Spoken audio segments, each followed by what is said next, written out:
तो चलिए खबरों में आगे बढ़कर बात करते हैं प्रदूषण की, जिसके कारण पिछले कुछ दिनों से लोगों का जीना दूभर हो रखा है, लेकिन इसके ऊपर राजनीति कहीं से ज्यादा हो रही है। बात तो तू जमा सही कह रहा है यार। इस मामले पे खाली राजनीति होने लग रही है, इस पोल्यूशन का सोल्यूशन नहीं। बिल्कुल, दिल्ली एनसीआर में बढ़ते प्रदूषण के कारण जो राजनीति हो रही है उसके ऊपर हरियाणा का परिवहन मंत्री मूलचंद शर्मा ने कहा कि जो विपक्ष है वो प्रदूषण के ऊपर मगरमच्छ के आंसू बहा रहा है। मेरी इन लोगों से जो मगरमच्छे आंसू बहाते हैं, मेरी इन लोगों से एक मेहरबानी, बड़ी कृपा है। या तो एनसीआर पे या दिल्ली, गुड़गांव, फरीदाबाद, गाजियाबाद, नोएडा, सोनीपत, झज्जर, ये लोग, कुछ लोग ऐसे हैं, कभी तो किसान हाथी से बन जाते हैं, कभी पॉल्यूशन हाथी से बन जाते हैं। जब चालान होते हैं तो किसान को मार दे। मगरमच्छ के आंसू नेताजी, इस पोल्यूशन ते ये मगरमच्छ वाले नहीं, जनता के साची के आंसू लग रहे हैं।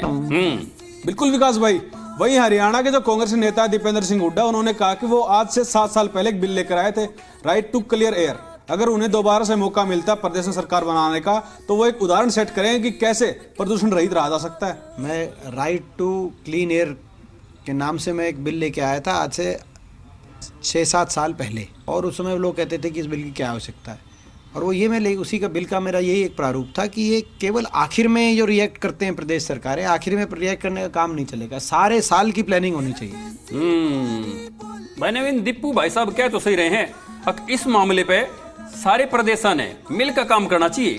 पर भाई एक मैंने बात समझ में नहीं आती यार, मतलब चलो मान लिया भाई पिछले 10 साल में, मतलब हरियाणा में मतलब कांग्रेस सरकार नहीं आ पाई थी, लेकिन पंजाब में मान साहब की सरकार था, पहला तो कांग्रेस की सरकार थी, फिर भाई कांग्रेस ने ये उदाहरण उड़े पे क्या तो नहीं कराया भाई। बिल्कुल विकास भाई, वहीं जो आपके सांसद है सुशील गुप्ता, उन्होंने कहा कि एलजी साहब को हरियाणा की पराली दिखनी चाहिए, उनको इतनी दूर की पंजाब की परालियां बहुत दिख रही हैं। उनको हरियाणा दिखाई नहीं देता, उनको यूपी दिखाई नहीं देता, सीधा सैकड़ों किलोमीटर क्रॉस करके एक बॉर्डर स्टेट दिखाई देता है। ये बड़े दुर्भाग्य की बात है।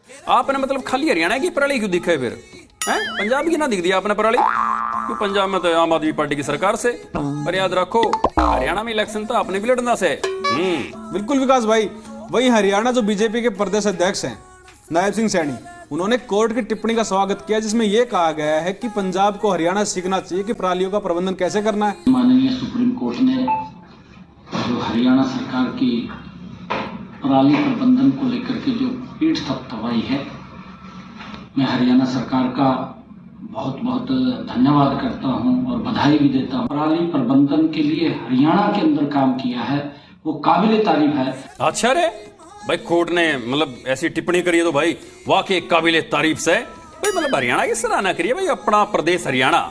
बाकी भाई जब कही है तो भाई पंजाब सरकार ने मतलब सीखनी चाहिए भाई हरियाणा तक। हरियाणा कांग्रेस के नेता अशोक अरोड़ा का कहना है कि किसानों को दोष देने से कुछ नहीं होगा, सरकार को चाहिए कि वो बढ़ती हुई फैक्ट्री, जो बढ़ती हुई वाहनों की संख्या है, उसको भी कंट्रोल करे। केवल किसान को एक है पराली जलाते हैं, ये एक गलत बात है। जो दूसरी चीजें हैं उनकी तरफ भी ध्यान देना चाहिए कि ट्रैफिक पे कैसे कंट्रोल किया जाए। यार नहीं तजी, बात तो जब सही कह रहे हैं। अगर भाई खाली मतलब जो प्रदूषण बढ़ रहा है, इसका मतलब खाली एक जो कारण से वो भाई खाली पराली नहीं से, मतलब जो बढ़ते वाहन है, ये जो फैक्ट्री चमनी है भाई, वो भी एक कारण से, इस पे भी सरकार ने काम करना चाहिए। बिल्कुल विकास भाई, किसानों को दोष देने से कुछ नहीं होगा। वहीं आपके नेता अनुराग ढांडा का कहना है कि हरियाणा में सिर्फ प्रदूषण ही नहीं, बल्कि यहाँ तो कूड़े के ढेर लगे हैं। लोगों ने सोचे थे कि स्वच्छ हवा में सांस लेंगे, लेकिन एनसीआर के लोगों का जीना दूभर हो गया है। फरीदाबाद के लोग आपको चुनेंगे और आप चंडीगढ़ में जाके बैठ जाएंगे, ये तो लोकतंत्र में कहीं से भी वाजिब नहीं है। अगर लोग यहाँ प्रदूषित हवा में सांस ले रहे हैं तो आपको भी उनके बीच में सांस लेनी होगी।